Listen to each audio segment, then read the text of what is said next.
What's up, y'all? Now, I know I said the first video I'm going to do on the rabbit hole, or second rather, is going to be Life is But a Dream. But to all those that realize life is but a dream, you got to give me a second here because you realize that video is going to be tough to squeeze into a short video like I like to make.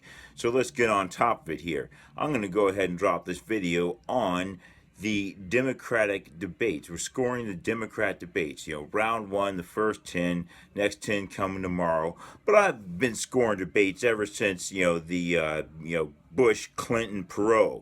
I've got to preface this by saying I'm not a Democrat. I am not a Republican. I am an independent. I have voted for all Democrats on a ticket before. I have voted for all Republicans on a ticket before. I am an independent. I make my own decisions. I'm not controlled by either side. So at that rate, I just like to score debates because I think it's fun. Politics is a game. Anyone that doesn't understand part of life being a dream, understanding that life is but a game as well. So we're going to get into the scoring real quick. Now, I did a bunch of positives and negatives. That's how I do it. I'm going to start with number 10, Ainsley. He kept saying things I couldn't stand. I don't want to get into it, but I got him number 10 with minus 16 points. Number 9, or rather 9, they're both 9, because tied with him at number 9 is Beto O'Rourke. I got Beta in there at 9 too. Minus 16 points for Beta. He just kept sticking his foot in his mouth, in my opinion. Now, 8th, I got Julian Castro. All right. Castro sounded great if he was running for the president of Mexico. However, running for the president of the United States, he gets negative 13 points for me. Next, we got number 7, Spartacus. All right. Now, I actually had Spartacus winning this debate for a little bit there, Cory Booker. But Spartacus, he kept sticking his foot in his mouth. And then he started ass kissing. I just don't like ass kissing. If you're pandering to some demographic or whatever and it's obvious, you lose a point from that. And if you do it again, and too bad, you lose a couple. And you got into the climate change thing, and you always lose 2 points from me on that one. A video's coming up, and trust me, I'm gonna come to you all with a video on climate change, or climate crisis as they call it now, and I'm gonna break down my 2 cents on that, and it's why it's nothing we can do about it. All right. But moving along right here, at number 6, we got Klobuchar. All right, Klobuchar came up with a minus 6 points for me.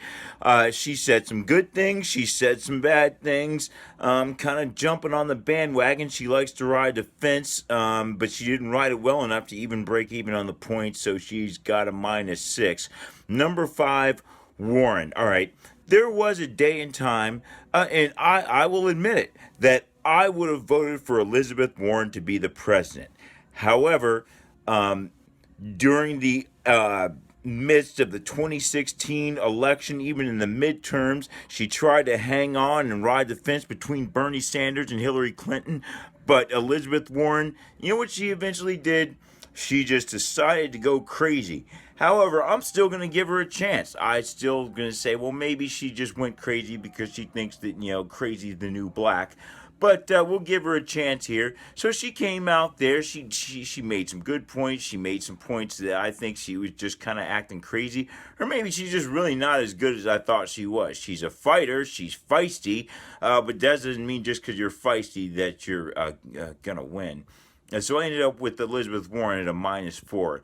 Now, 4, de Blasio. I really got to say, I honestly thought de Blasio did way better than I thought he was going to do. I didn't think de Blasio, I thought he'd probably be number 10 or maybe number 15 out of 20, out of 10. Just he'd be so terrible that people that didn't say anything, or the moderators, would have outranked him. But hey, I got to give it to de Blasio. He opened up a little bit more of a side that I haven't seen in him before. Yeah, he has some sort of common sense, even though it doesn't really seem like it. But I guess in New York, you got to do things that are unconventional, because you're in the biggest city in the country. I don't know, but he did a little bit better, or a lot better, I should say, than I thought he was going to do. And I ended up de Blasio scoring 4th with minus 1 point. Now, number 3, I've got Delaney. All right. He's another one. I had him winning, and then he lost his lead, and then he took the lead again, and then he lost his lead again. Um, he's been watching too much fake news, in my opinion. But he's got a lot of good business principles and sense. And that's how we got to where we are right now. Is because the business world and the economics of the country are all screwed up. So he maintained some points there, and he ended up even. He ended up even. Number two, I got Tulsi. All right, another one. I've heard Tulsi speak before a couple years, 3, 4, maybe 5 years back. I heard Tulsi speak, and I said, she'd make a good candidate for president. I don't know if she'd actually win, but she'd make a good candidate for president. I think she has the possibility of making a good president. She's actually the only one who's actually been in a real war, so she understands what that's about. I don't know if she really understands the economics and how we really actually got to where we were at that point, but she's been on the ground, so you got to give Tulsi some credit there. She's actually done a whole lot more than a lot of these other people would have done for this country. So even though I thought she would win this one, I expected her to kind of go away with it. She ended up second and really didn't do too much to impress me. She ended up with a +1. She didn't stick her foot in her mouth a whole lot, which is what killed a lot of these people. And they just said a bunch of crazy stuff and a bunch of fear mongering and a whole bunch of, we're going to stop the universe from working the way it's supposed to work by taxing people for carbon and that kind of crazy stuff.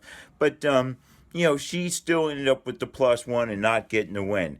The win went to a guy I've never even know too much about, Tim Ryan. And hey, I gave him the win, but I am in no way a Tim Ryan fan. He said a lot of stupid stuff, I thought. He ended up with the win anyway, point-wise. I'm not going to take it away from him because I score these debates in the moment as I'm doing it, what I feel, just like the people sitting in the crowds clicking away with their little clickers and they judge that. And, I do my own thing. But Tim Ryan, I ended up coming up with him with the winner here. He ended up with a +4 points.